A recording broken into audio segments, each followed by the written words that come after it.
Hello, everybody, and welcome to the 86th episode of the Elite Cosplay Podcast. I'm Kevin. I'm Holly. How are y'all doing today? Y'all? Where are you from? We just came from Texas. I say y'all every once in a while. We did just come back from Texas. We were in Dallas and Houston. Yes. It was very fun. It wasn't too ridiculously hot, which... Right. It was hot, but it wasn't ridiculous. And we plan our photo shoots in the morning and in the evening, so it does cool down. We do miss out on the warmest part of the day. Yes, that's why we do it, because it's unbearable. But yeah, good time. Good time. Not as humid as last time, so that was important. The sun is just so intense. We were just talking about this earlier today. Like, the angle of the sun and the intensity of the sun in Seattle is so much softer. It's so easy to just go outside without a jacket or anything on up here and just enjoy the sun. But man, Dallas... Why did you say a jacket? Okay, fine. Anything Sorry, long... the way you said it sounded like you were implying that you had to wear a jacket. No. I was implying long sleeve shirts, just skin protection. Like, I can go out in a shorts. I was going to say shirtless, but I was like, no, I was wearing a shirt. And How about you can just go out? Like, you don't... I meant a short sleeve shirt because in Dallas and Houston, even with a short sleeve shirt, it just hurt my skin to go outside. Like, I could feel the sun's rays eating at me. Now you got a sweet ass cocoa tan. I do have a nice tan now. I do look like a toasted coconut. So, does a toasted coconut look like? Well, the outside of the coconut is already brown. Well, sorry, I meant the innards. When they toast it, it gets like nice and brown. Yeah. Anyway, for those that can't see me, which is everybody, I look like a toasted coconut. Anyways, okay, moving on. Kevin and I tried Verve, which is VRV. It is a streaming service that has anime services channels in it, 10 channels. Crunchyroll, I think it's 9 or 10. No, 8. You get 8, and then you can add more. So it includes Crunchyroll, Funimation, Rooster Teeth, Cartoon Hangover, Geek and Sundry, Nerdist, Mondo, and Tested. Those are what you get when you sign up for the bundle pack. And then there's a la carte, which you can add, which I assume they charge you more after that. Right, which is price per channel. Rift Tracks, Jinx, Machinima, CISO, and Shudder. I've only heard of 2 of those, so I'm not really sure what. Yeah, of those extended ones, I've heard 2 additional ones too. Yeah. So, anyways, so we just tried the premium pack, which was the original 8. I said. The main draw is Crunchyroll and Funimation together. Yeah. And we like Cartoon Hangover too. Yeah. Well, okay, so there's a couple things I want to talk about specifically related to this. So, aside from the cost, which in this case is $9.99 compared to Crunchyroll by itself, which is $6.99, or if you buy the year, like I think $6, and Funimation alone, which is $5.99 or $4.99, I can't remember. Yeah. So yeah, if you have the subscription to both, buying this makes sense, right? It's a little bit cheaper to buy them combined, and you get a bunch of other stuff added on. But yeah, overall, our experience is mixed, I would say. Yeah, I mean, it's new, so there's some kinks they definitely need to work on. Yeah, because everything we watch we cast to our TV. So we have a Amazon Fire TV, and then our bedroom we have a Chromecast. So anything can be castable from our phones or through an app through like Amazon Fire. No, Fire. It does not work on the Fire TV at all. Okay. I'm describing how we watch. How things. We currently consume. Yes, I see. So that's how we do it. Like if we want to watch YouTube, like Crunchyroll has an app, or I could cast Crunchyroll from my phone if I wanted to. So there's all these other ways. With Verve, it didn't work. Right. They don't have a native Amazon Fire TV app. They don't have an app, and you can't cast from your phone. Remember, I had to cast from so we had to the internet. We had to get a second Chromecast. Yeah. Plugged into our living room TV. So the Chromecast, you can cast things that you can cast your desktop basically. Right. And so we had to cast Chrome. You can cast Chrome. Right. So we casted Chrome, the video playing on Chrome, and then casted that to our TV, and that was it's a pain in the butt. Right. And also, it doesn't autoplay the next episode. So if you're watching a series, it's like and you're kind of just hanging out and like doing other stuff, maybe it won't play the next episode. You have to go and like go back. You have to go back to the menu and then click the thing and then go to the next episode. And so it's like it's not good for binging. Right. Well, okay, so I will say that it does let us cast from our phones. So if we select an episode from our phone and then cast it to Chromecast on our living room TV, it does work. Oh, it does work? Yeah. And I think we were just too tired the first day, and we just did it that way. Anyway, but it does work in that sense. I'll say that the app is poop.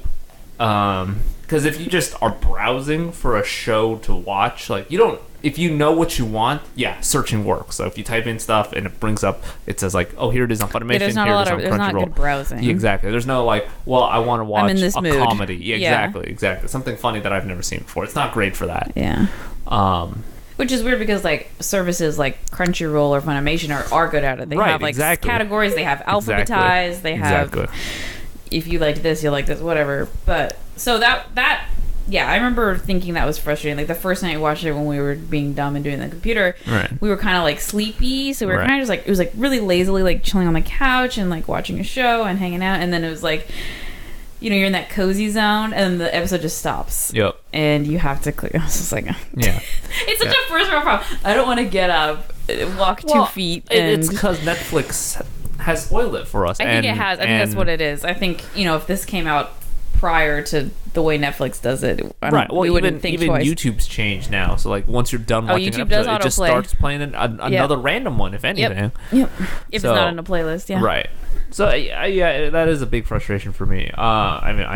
We shouldn't be watching that much, but like we like to have stuff off in the background, right? I think we watched like 3 episodes. Like we were actively watching, but it was just like it wouldn't play. Right. The other nice thing is I do like that they have both services, like Funimation and Crunchyroll, jammed together, and mainly because sometimes we don't like the voiceovers in one. Like I particularly don't like subtitles. Yeah, and I particularly don't like Funimation's dubbing of stuff. Yeah. So and that's our personal. Yeah, it's just our personal preference. That's just me. I don't like it. But we do like watching subtitled things. So like when we were watching a show, I clicked the Funimation one first, and it was in English, and I was like, no. I think it was Devil as a It was. We were like, nope. We went back to Crunchyroll. Did we even finish that? You should probably go back and finish that. I think we have like 2 episodes. But yeah, and then we ended up watching I think something from Cartoon Hangover as well. Yeah, so, we did, right. So we utilized multiple channels. Yeah. So that was nice, but I think there's just some UX stuff that kind of needs work. You can tell that they're still new-ish. It is interesting that they got licensing for this, and I've talked about this in the past. Actually, that's kind of funny that we've talked about the licensing stuff in the past. But the problem I'm having right now is justifying like continued usage of the app. Like, I know new animes are being made every week, and those will get published to Crunchyroll according to the website the same time it's published on Crunchyroll. But off the top of my head, like right now, what animes are on?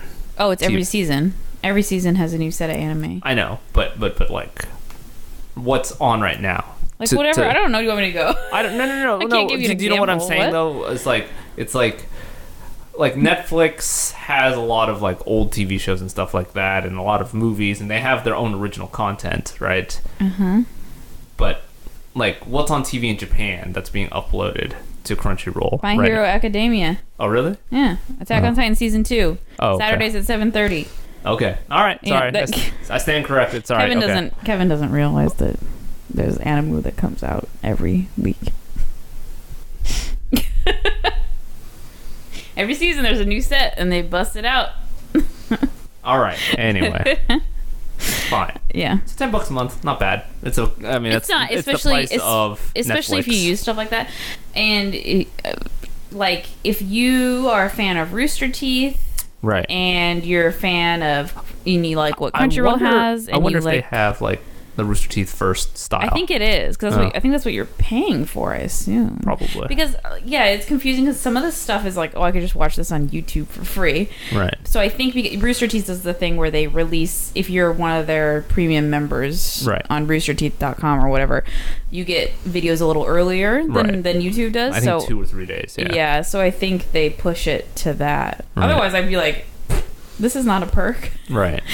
But yeah, I mean, other than just some small things that they'll probably fix eventually, $10. I mean, to get your Animus and some Cartoon Hangover Rooster Teeth stuff. I don't know. Like, it's not bad, and it's not. Yeah, like I said, if you could discover other things from the other services. I guess I don't know. If you already have both Crunchyroll and Funimation. Yeah. Well.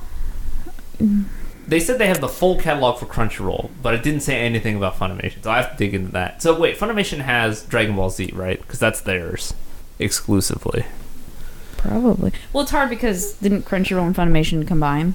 Did they? They're the same. They're like partner companies now. I don't know. I feel like they have some exclusive. I know we talked about it, but I don't remember what we discovered out of that. Yeah, I don't know. Yeah, it doesn't hurt to give it a try. Yeah. Oh, also in the corner it does say beta. So I'm on the website right now.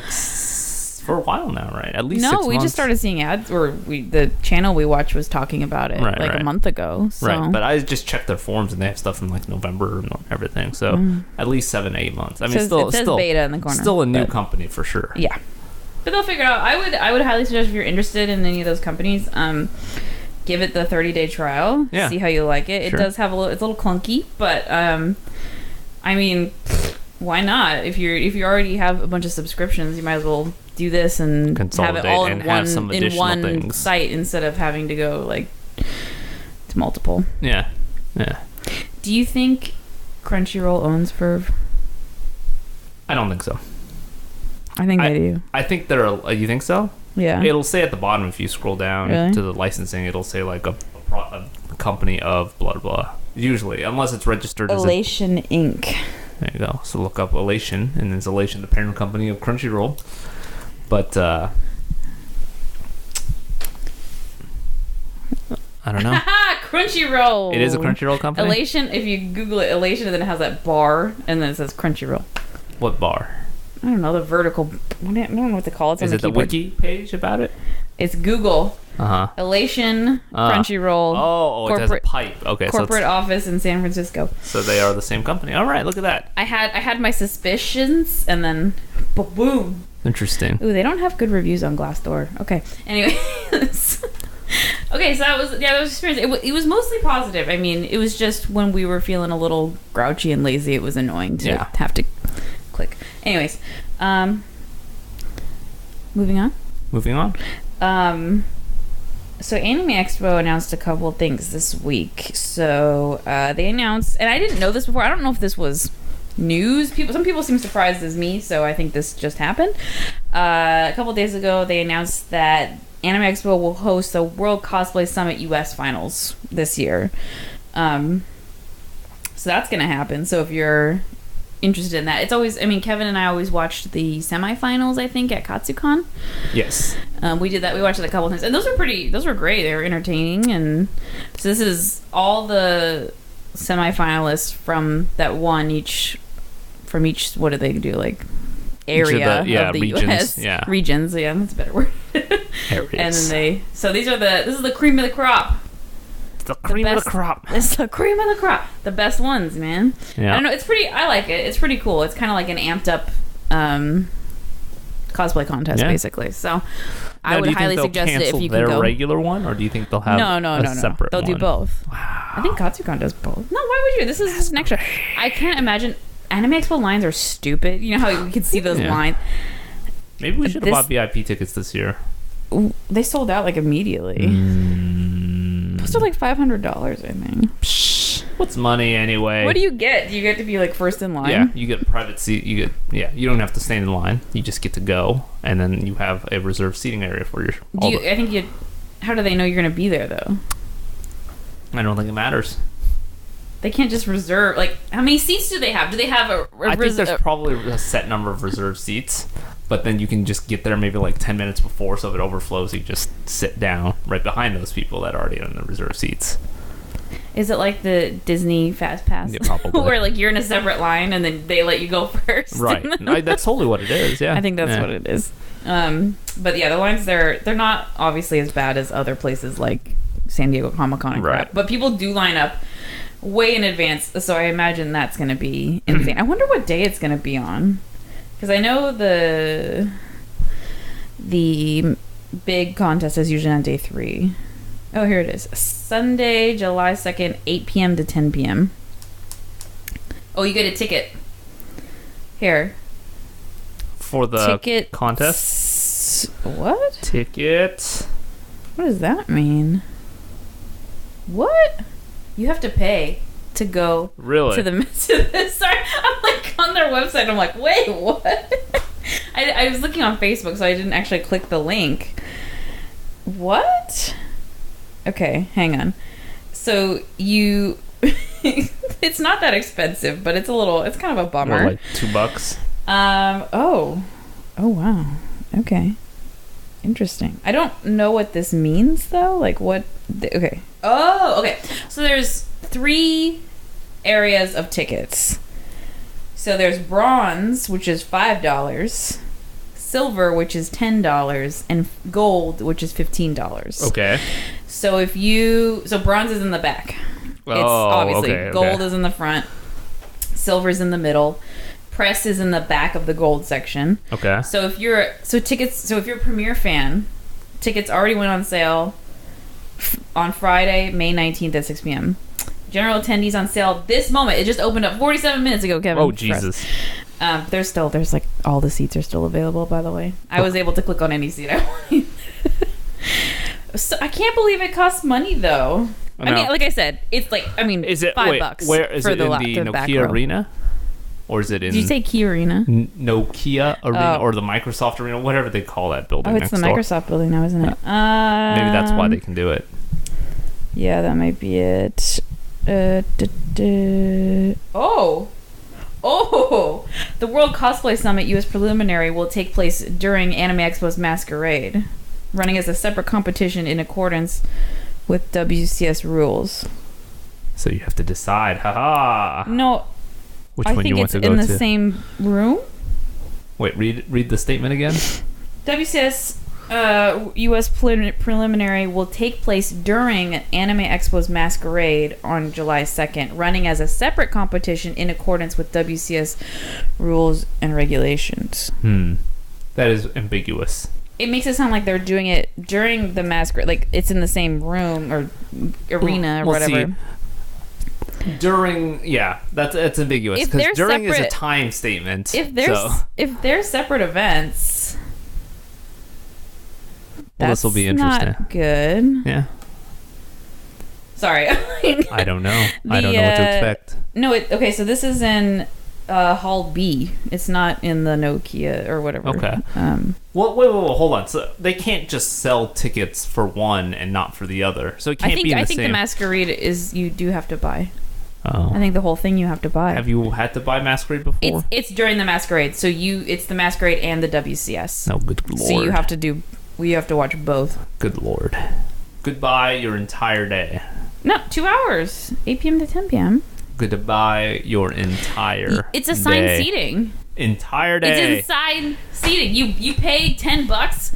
You get, row 49, seat B, and then that's it. You shouldn't have to line up for that. I hope you don't. Anyways, do you want to do your mid-roll before I talk about the next thing? Okay. This episode of the Elite Cosplay Podcast is brought to you by... Enthusiasm. Us. No, if you'd like to purchase or support us, you can feel free to go to elitecosplay.com/shop. Purchase any of the t-shirts that we have available online at the moment. All proceeds go to help us improve the podcast, improve the photography work, all everything. That goodness. So if you'd like to support us, yes, please visit elitecosplay.com/shop. Yay! Okay. I I just realized I had a lot more to talk about, so I got to get through this quickly. Okay. Anime Expo also added 2 new hotels to their hotel block, which is hilarious because the hotel block, I think, has been sold out for a while now since we got ours in February. That's when it opened. So I was confused, and I thought one of the hotels looked a little familiar in the photo that they gave. The 2 hotels are a Marriott and a Renaissance. The catch is they're at LAX. Right. So they're good half across hour, the street from the airport. minutes. Yeah. So it's 30 to 40 downtown. minutes. This is where the Marriott is where ALA used to be held up until like 2 years ago. So a lot of people in the comments were like, "Hey," and they like tag their friend, and their friend's like, "Yo, this is at the airport," and they're like, "Oh, never mind." Yeah. Like one person said, "How is this even useful? It's a $30 cab ride or $20 one-way Uber/Lyft to get to these hotels from the convention center." There's also no shuttle. They're not offering a shuttle to get from the LAX area to the convention because Anime Expo has a shuttle within downtown LA. So you're on your own. I don't even know, like, my theory that I was telling Kevin when I told him this last night was that because they took on the WCS, they were like, "Oh, we should have a little bit more room because more people might come because of it." But if you're not offering a shuttle, and yeah, they're exactly right. It's $20 to $30 to get one way from the airport to downtown. Like you're adding $40 to $60 per person. And like it's not like, even though downtown LA, it's like some of the hotels are a little far, like the Westin. Yeah. Is like far. And it's 1 mile. It's, and walking in Cosplay isn't that fun, but it's doable. If you don't want to take the bus, you can walk. If you want to go back and rest or something. Yeah. But at this, you got to stay out all day. Right. You're not going back. You're not going to shuffle back and forth. Right. That's just a pain in the ass. This is yeah. I don't know. No, it's not, I honestly not worth can't it. believe they're including it as a block hotel. You could get an Airbnb in downtown LA from there, probably. You think so? Yes. I don't know. Oh no! Don't look it up. I don't know about that. Oh wait, I don't even have the app on my phone. Anyway, yes, I don't know. I have my hesitations with that as well. Yeah. But it is what it is. It's there. If you missed out on the other block hotels, you could also just call the hotel because the blocks don't reserve the entire hotel. So if you really just wanted a downtown hotel, you could just call them and be like, "Hello, I'd like a room for this night." You could try. Yeah. I mean, there's no harm trying. It's better to do that than how much are those hotels? Let's start with that too. Which one? The one Marriott. at LAX? Yeah. Are they more? I mean, when you and I have stayed there, they have been very cheap. Right. But I mean, how much is the JW? It's like $250 a night. With the block? Yeah, with the block. Yes, okay, I think it was about $230 a night, something like that. And I know the JW Marriott is like, it's ridiculous when you're not with the hotel block. So it is a good deal for us when we go to Anime Expo. Yeah. But yeah, the Marriott over at LAX, that's not, I can't imagine you're gonna get that great of a deal. It's not worth it. Are you saving enough money to justify the cab? Is it worth an extra $40 to $60? Yeah, I see where you're going per night. Yeah. Let's take a look. But I also wanted, so the Marriott's about $160 a night. Just if you're going. The JW Marriott, which you still can book. Wait, what are the days for? The 30th through the 4th is what we're staying, so I'm just doing that. The JW Marriott is still available for $370 a night. That's better. So there's about $150 difference between the two per night. So it's still a good deal. Yeah. I mean, it's still cheaper to do LAX, but it's such a what's your time worth, I guess, is the question. That's what we always ask each other. That is the ultimate question. And it's the fact that you can't go back does really put a hindrance on it.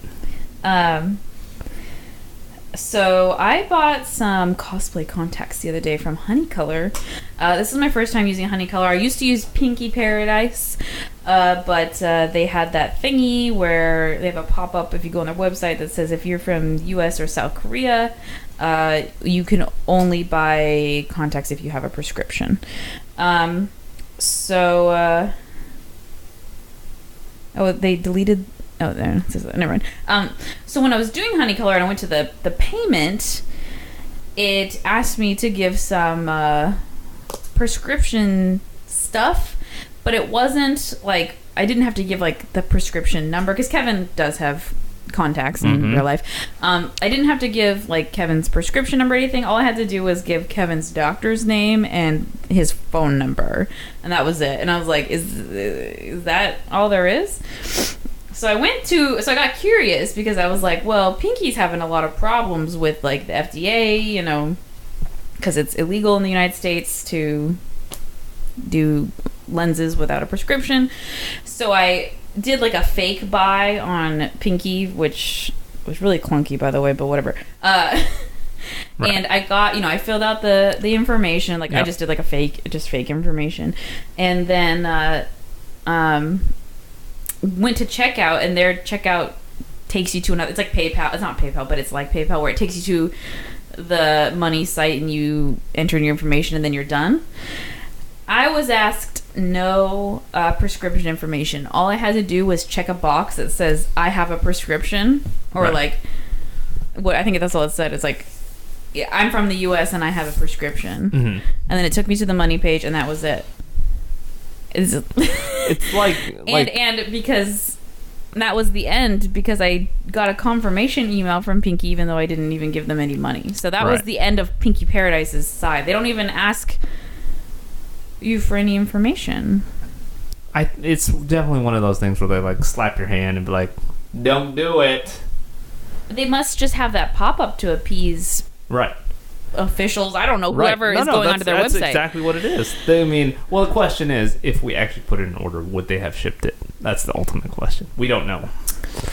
All I'm saying is they make it sound like you gotta be like scanning in your But that's the whole point of it. It's supposed to, like you said, it's enough to appease the regulators, but not enough to stop you from doing it, which is whatever. Yeah. I mean, Canada, you don't need a prescription, and I would bet other countries you don't as well. It's mainly U.S., but then it does say South Korea, so I'm not really sure. That's weird too. Yeah, it must be because so it's weird because they ship out of Germany, but the company's from in Malaysia. Yeah, that is confusing and strange.